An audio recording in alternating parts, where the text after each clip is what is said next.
Good morning from here at the Unitarian Universalist Church of Silver Spring. My name is Kathryn Leete. I'm today's worship associate, and my pronouns are she and hers. I'm so glad to welcome you live from the sanctuary. If you haven't joined us for worship in the last couple of weeks, you'll see that while different from our YouTube services, today's worship service will unfold in mostly very familiar ways.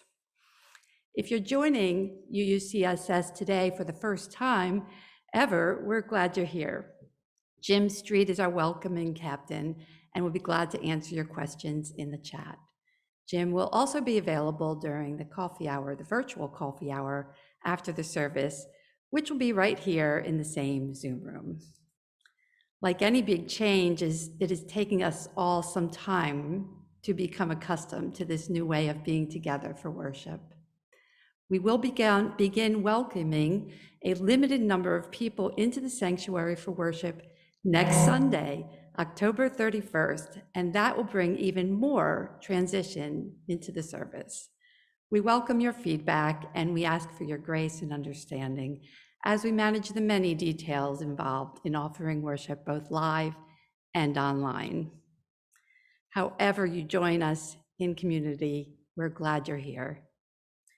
This morning's service is about process theology and what it has to offer us as Unitarian Universalists. Our Director of Spiritual Growth, Laura Solomon, will be leading today's Time for All Ages.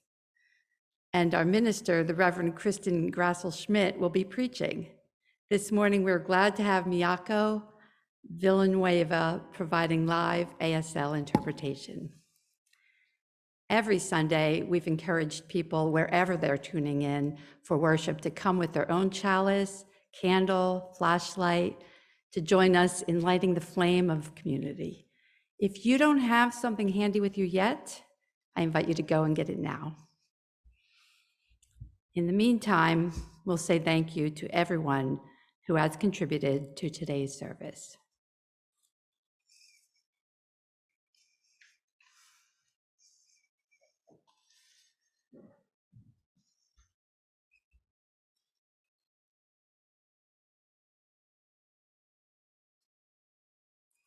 Now, please join me in the words on your screen as we light our chalices and reaffirm our congregational commitment. May this light warm our hearts with love and caring and guide us in the ways of truth.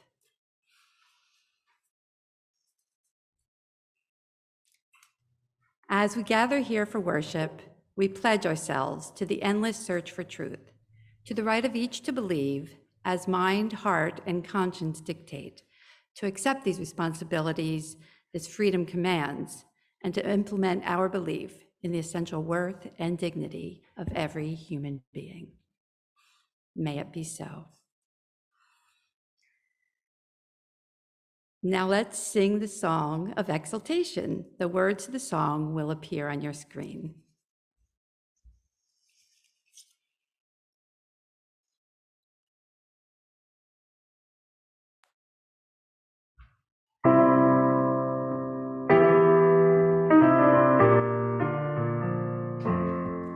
Since what we choose is what we are, and what we love we yet shall be. The goal may ever shine afar, the will to reach it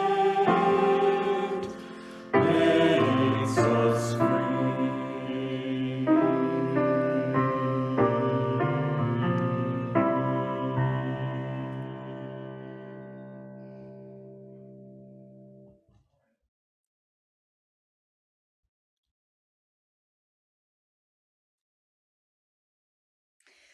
What is it that calls you here, that calls you onward, that calls you inward, that leads you homeward?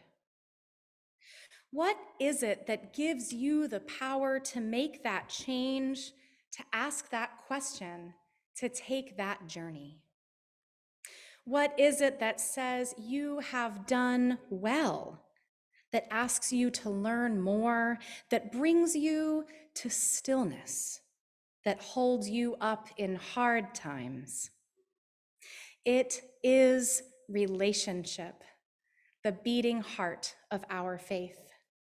It begins when we share this, our truths, our hearts. Come, let us worship together. I invite you now to join me in singing wherever you are, our opening hymn number 347 in the gray hymnal, Gather the Spirit.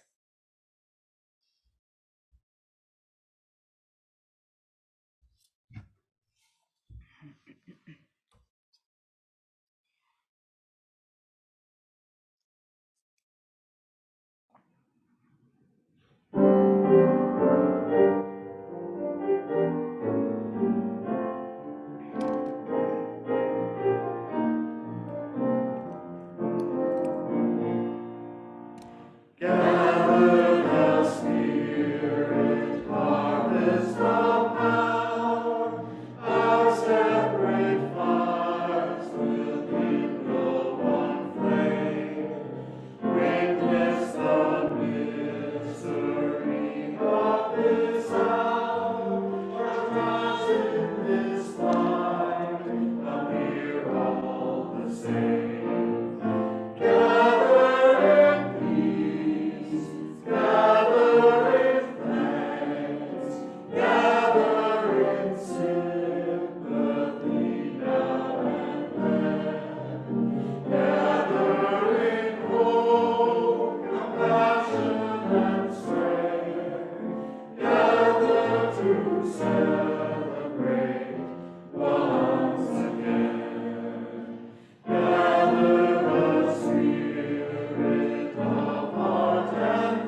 chorus of love, resounding as one. Gather in peace, gather in thanks, gather in sympathy now and then. Gather in hope, compassion, and strength. Gather to celebrate once again.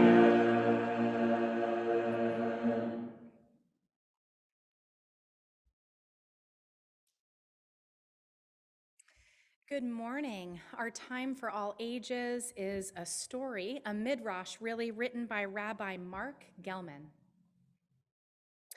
Before there was anything, there was God.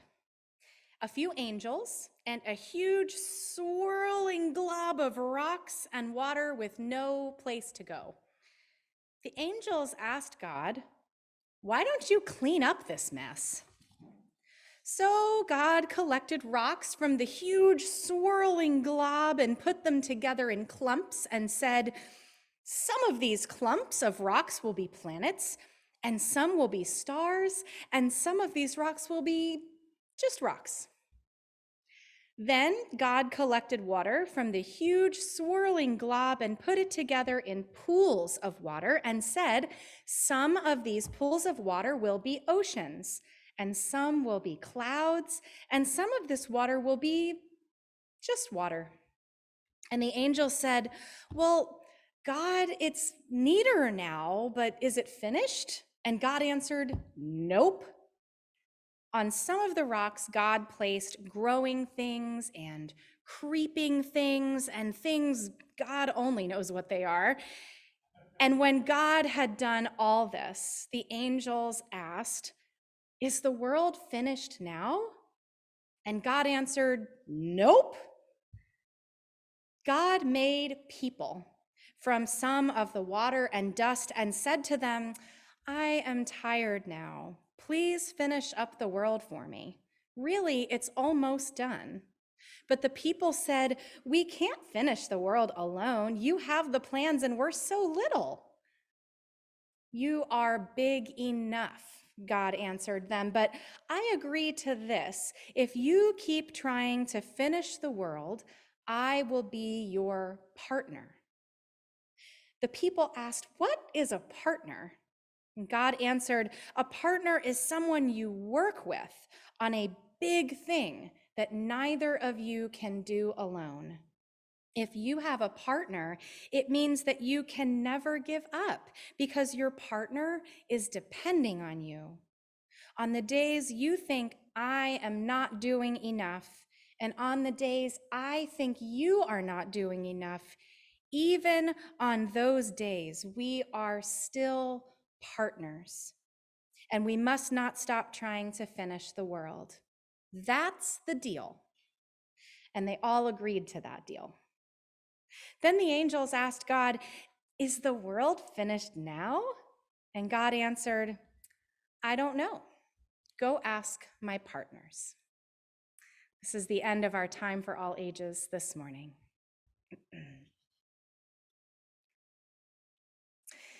So I now invite everyone of all ages into a time of deep sharing. Grown-ups, this is a great time to ask the kids in your households if they have any joys or sorrows that they would like to share.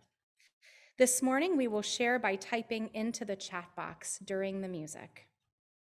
The work of caring for one another is the privilege of this entire community, and every act of support strengthens the whole. Every one of us can offer care to others, whether you are a lay minister or not, and no matter how long you've been part of this congregation. So please take some time this week to reach out to those who share today, to congratulate them for their joys and comfort them in their sorrows. If there's something heavy on your heart or difficult in your life and you'd appreciate even more support, please send an email to layministers@uucss.org, and either they or I will be in touch. Let us now open our hearts to the joys and sorrows this community has to share.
I invite you now into a time of quiet to honor the many joys and sorrows shared, to reflect on the week behind us, to notice what surfaces when we pay close attention to our innermost selves, to center down into the truth of ourselves here and now.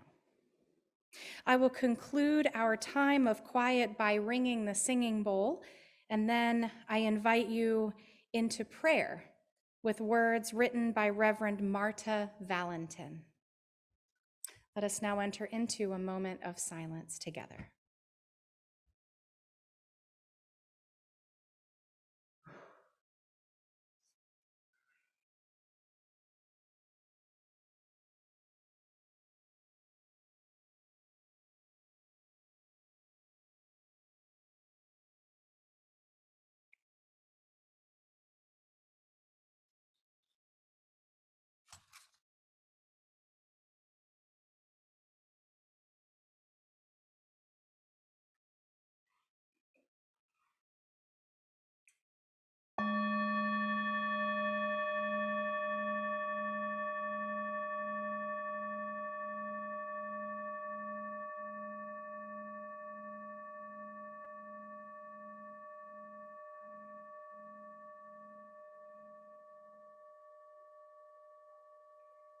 In gatherings, we are stirred like the leaves of the fall season, rustling around sacred trees tossed hither and yon until we come to rest together, quietly, softly. We come to gather strength from each other. We come to give strength to each other. We come to ask for strength from the Spirit of all that is and is not. When our hearts sing or when they frown, it is the way of compassion telling us to give.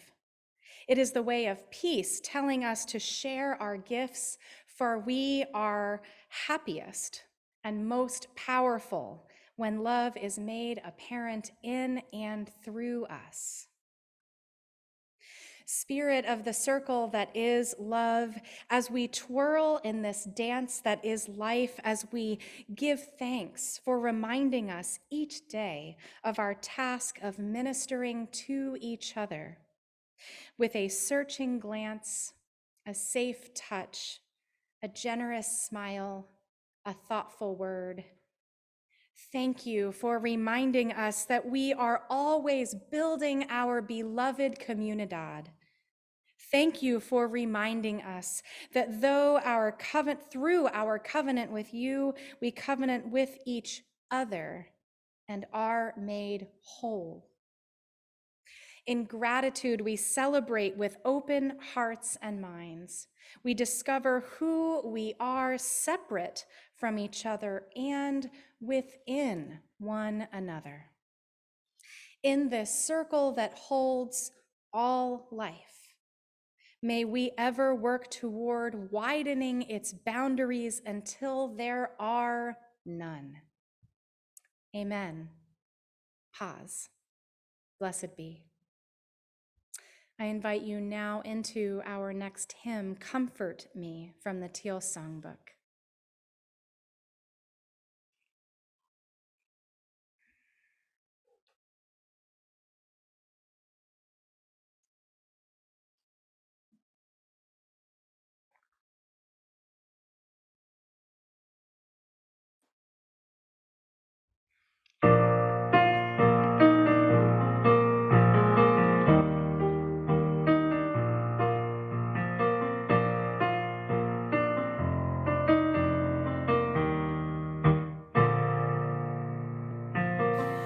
Comfort me, comfort me, comfort me, oh my soul. Comfort me, comfort me, comfort me, oh my soul.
me, dance with me, dance with me, oh my soul.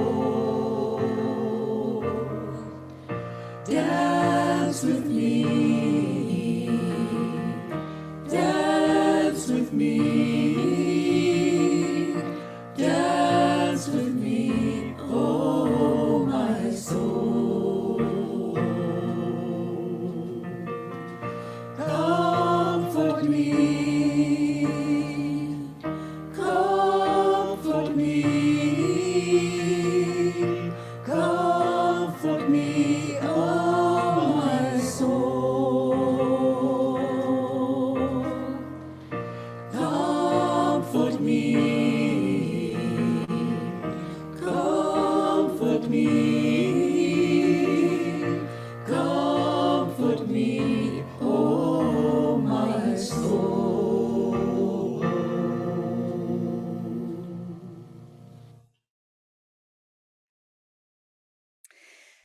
I don't know if it's because they are the kids of two ministers or something else, but my kids love the old 1956 movie, The Ten Commandments. We watch it when it comes on TV around Passover time, and every year they have deeper questions for me about Moses, about slavery, about freedom. But last year, the thing that really captured their attention wasn't actually about Moses, but about something that God says to Moses. It happens when Moses notices the burning bush, and God tells Moses he's going to do God's work by delivering the Hebrews from slavery in Egypt. And assuming the people will want to know which God it was that was going to all this trouble to save them, Moses asks God what God's name is. Now, in the ancient world, a God's name reflected what that God was concerned with. There were gods of fertility and gods of water, gods of war and gods of fire. But God's answer to Moses in this story provides no such simple category.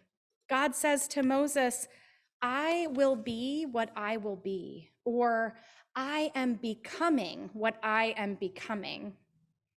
In other words, you can't box God into a single definition. And what God is or is doing today might just change tomorrow.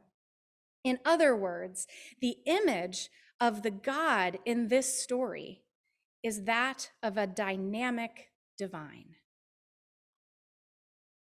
For many, this particular story has been a kind of gateway into process thought and theology. Alfred North Whitehead, an early 20th century mathematician, became an accidental philosopher as he tried to link Einstein's relativity theory and quantum indeterminacy to the way that humans make meaning. Though he may not have been the first, his whole philosophy is based on the idea that religion and science are not mutually exclusive, that we can learn more and do better by integrating religion and science. Rebecca Parker, the former president of Starr King School for the Ministry, explains Whitehead's conceptual framework really well. And here's what she says. Instead of aggregates of atoms that are little bits of stuff, process thought conceives of the world as aggregates of little bits of activity. Each activity is a discrete entity that becomes and passes away in the blink of an eye. Its becoming is a moment of feeling, and what is felt is every other entity in the universe as it flows into just that momentary point on the space-time continuum. Dr. Parker uses Indra's net, a Hindu image, to further explain this. Indra's net is an interconnected web of infinite strings, and every place that the strings meet, there is a little drop of water, and the reflection of the entire net shines on the surface of each drop. Parker writes, process philosophy sees the universe as the plenitude of these jewel drops, each holding the whole in just precisely the way the whole is reflected at that point of intersection. If you can picture this bejeweled net like an intricate spider web covered with dew, just do one more thing in your mind's eye. Picture this web lasting for only an instant. Then it blips out of existence, and in the next instant it reappears, only it isn't exactly the same as the previous moment. It is slightly different. In other words, process thought, reality at its most basic level, isn't the material substances, but the flow of events that unfold throughout time. The universe, rather than simply the vastness of space with some balls of energy and hunks of rock where life rarely evolves, is instead characterized by its never-ending process and change, and the way agents of free will interact. Instead of organizing its thinking in terms of individual people or creatures or living beings, process thought is oriented around the connections made between those beings, and that those momentary connections are reflections of the totality of the universe, the miracle of the universe becoming aware of itself. Whitehead's basic ideas were later developed and expanded into what we now call process theology by American philosopher Charles Hartshorne. And it was Hartshorne who took Whitehead's framework and used it to interrogate old dogmas and doctrines of the church. Rather than a universe created at a fixed point in time by an unchanging God, for Hartshorne, God and the universe exist in a dynamic, changing relationship. God grows and changes and evolves together with life and the universe. God isn't some wholly separate entity directing the intricacies of life from on high, bringing about miracle and catastrophe for some mysterious higher purpose. No, for process theologians, God is in all, with all, among all, in every interaction. God is the spark of energy present in all consciousness, the light kindled when people connect, the force that draws people into relationship and beckons them toward one another, toward union, toward the best possible outcome for all. Or, as Dr. Rideout writes in his poem, God is not the bearded one surrounded by angels floating over the Sistine. He is not Adam with his muscled back pressing the earth. No, God is the closing inch of space between their reaching fingers. Now, compared to a lot of traditional Western thought, this is a very different way of understanding divinity. As Kathryn Keller, 21st century process theologian, writes, the traditional unchangeables of God may prove to be points of theological fixation rather than fixities of a divine nature. They may be the false fronts of our cultural immobilities. God, as unchangeable absolute, functions as sanctioner of the status quo, even if that status quo is unjust and unsustainable. Human power thus reciprocally projects itself into unquestionable images of a changeless divine power. But theology is not as stuck as many presume, dismissively or approvingly. Mystery is not a stagnant pool, but a flowing infinity. A theology of becoming discerns its divinity in and as a living process. A theology of becoming discerns its divinity in and as a living process. God is the closing inch of space between reaching fingers. I will be what I will be. I will become what I will become. One of the things that I appreciate most about process theology is the way it seems to de-center a lot of the old theological assumptions, even the old theist-atheist duality. There are all manner of process theologians who argue passionately for the existence of God in a classical way, and all manner of process philosophers who argue against it. But many people experience process thought as an opportunity to think big, to expand old limits to the way we think about the supposed divide between the secular and the sacred. And in such a profoundly different way of understanding ultimate reality, where God isn't a controlling bookkeeper of rights and wrongs, but is defined instead by love in process, the question of whether God exists according to old categories and definitions feels less and less relevant to me. Having grown up Unitarian Universalist and served in several congregations, I've met hundreds of theists and hundreds of atheists from all over the country. And I've noticed that fundamentalism can creep into either side of this old divide.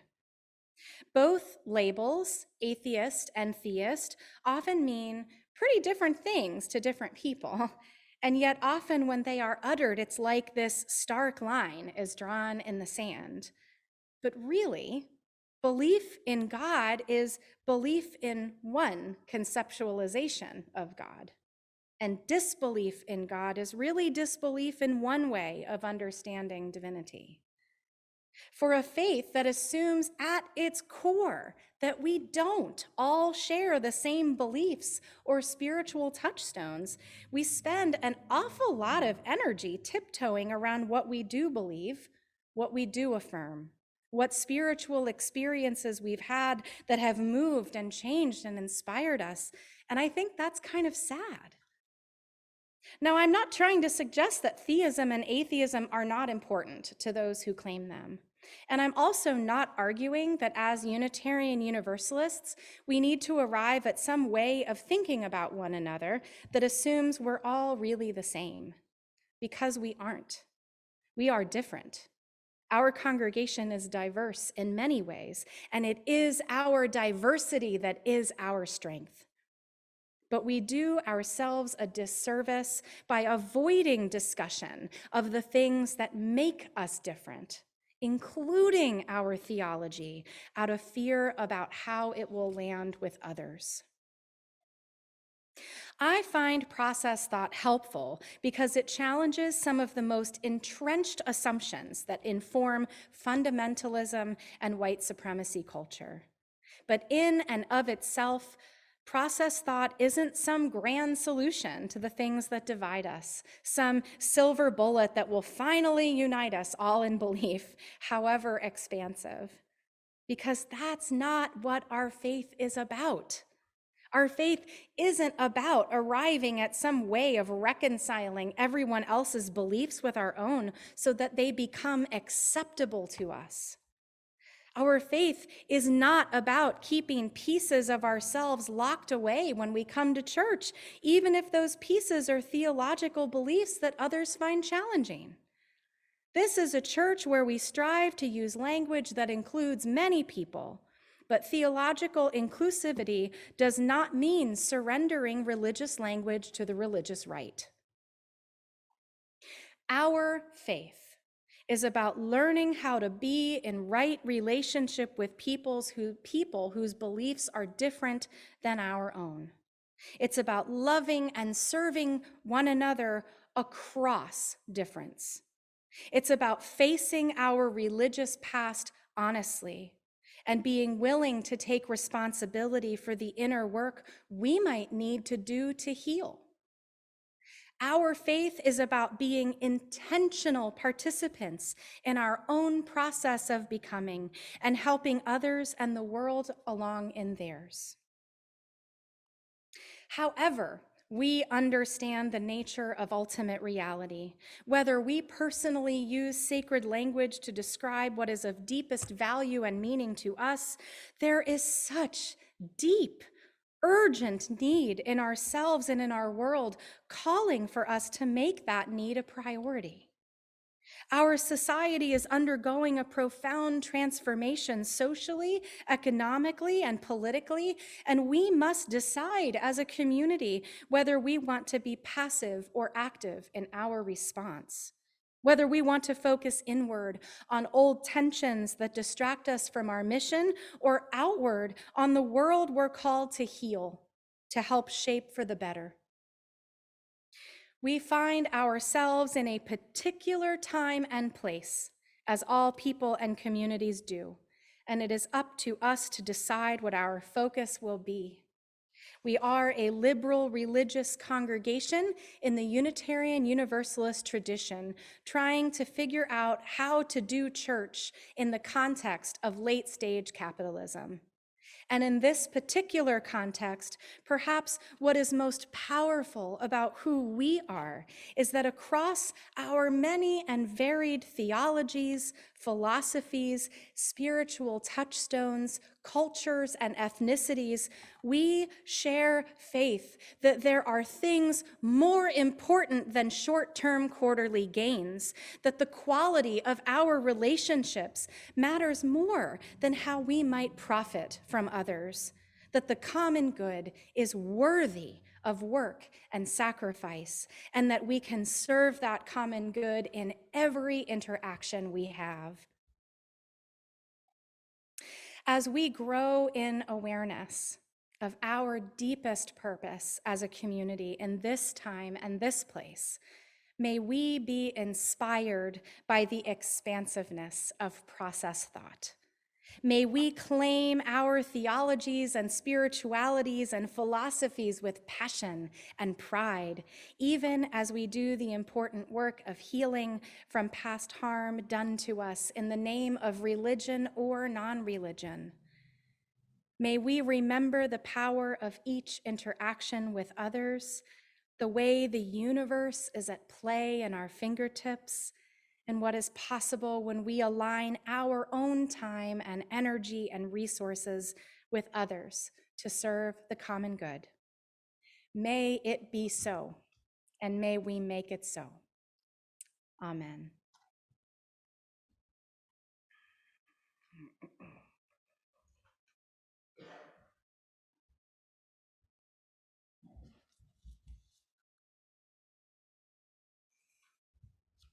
Wow, thank you. Giving us a lot to think about and talk about. Okay, each week that we gather in whatever form that is, we give and receive an offering.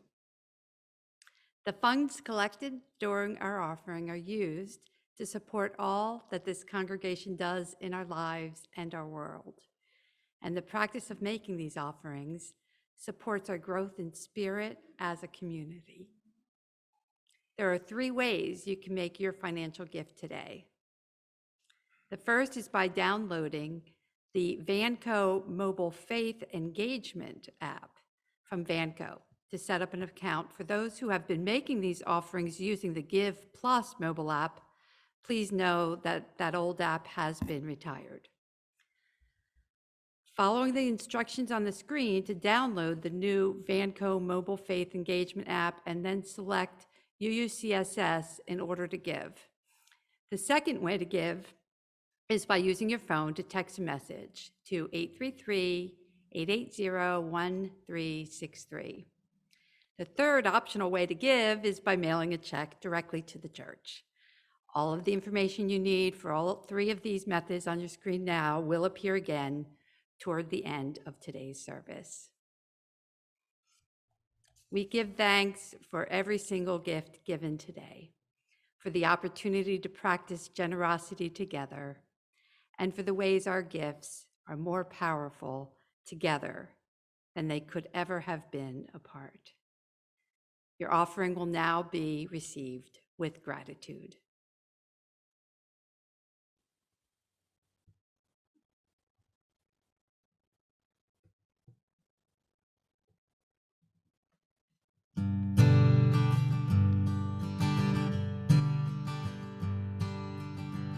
Lost on the road on some forgotten highway, traveled by many, remembered by few. Looking for something that I can believe in, looking for something that I'd like to do with my life. There's nothing behind me and nothing that ties me to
shape of truth, love, and justice.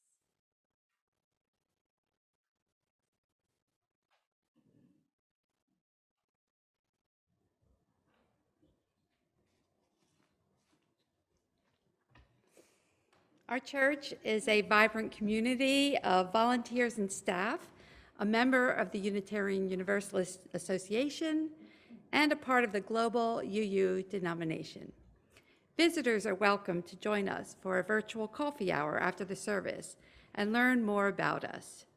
Just stay right where you are in front of your Zoom screen or come back to it after you grab your coffee. It'll be on the same Zoom link as this service. So join coffee hour there.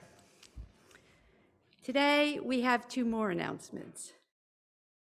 We look forward to welcoming you back into the sanctuary for our Remembrance Day service next Sunday, October 31st. This has been made possible thanks to so many of you, and thanks to the safety precautions like mask wearing and social distancing outlined in our current COVID policy. Our current COVID policy requires that attendance for indoor events be limited to 25% of each room's capacity. Because we don't want to be in the position of having to turn anyone away, everyone who plans to come to worship inside the sanctuary will need to sign up ahead of time. You will receive the link for the sign-up form soon. While you must sign up to join us for worship inside the sanctuary building next Sunday, everyone is invited to gather on church grounds next Sunday to either watch the service on your devices or join with Dr. Laura Solomon for family-friendly Remembrance Day programming. And after the service inside concludes, all are encouraged to stay for a bring your own lunch picnic. Then there will also be a Halloween goodie bags provided for the children. We give thanks for all of the activities that enrich and enliven our congregational life. Now let's all join with the choir in singing hymn number 31 in your gray hymnal, Name Unnamed. The words will appear on your screen.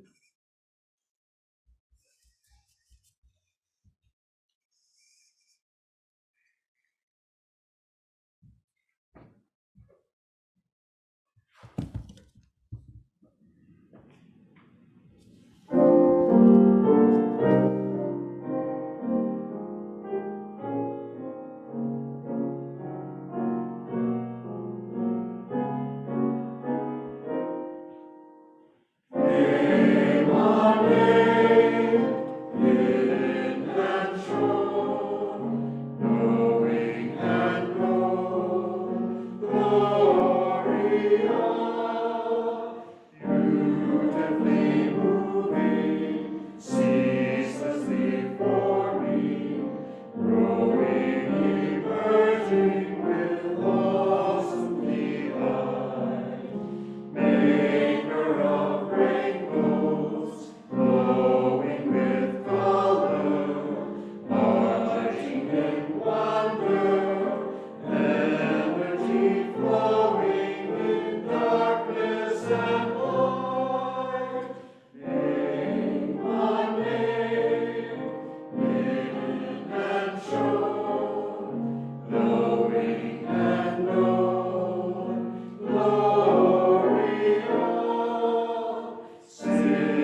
Please join me in the words of Chalice extinguishing. Carry the flame of peace and love until we meet again.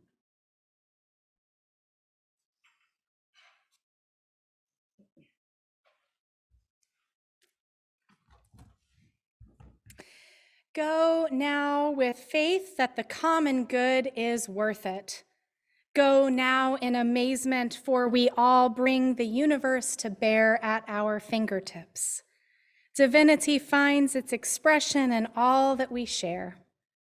Go now and unshrink it all. God, the universe, every thought about yourself and your life that's held you back from what could be possible. Go now in peace, with gratitude and joy.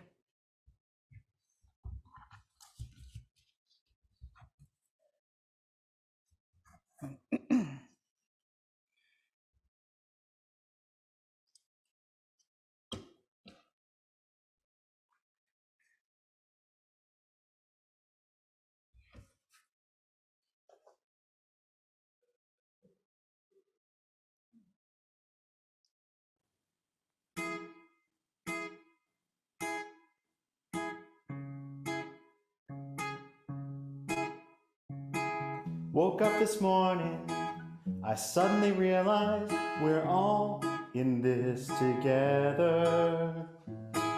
I started smiling, 'cause you were smiling, and we're all in this together. I'm made of atoms, you're made of atoms, and we're all in this together. And long division just doesn't matter, 'cause we're all in this together.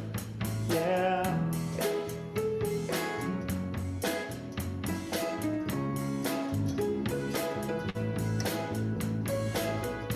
Saw you walking in the city. We're all in this together. The city's changing, 'cause we are changing, and we're all in this together. Every 12 seconds, someone remembers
we're all in this together.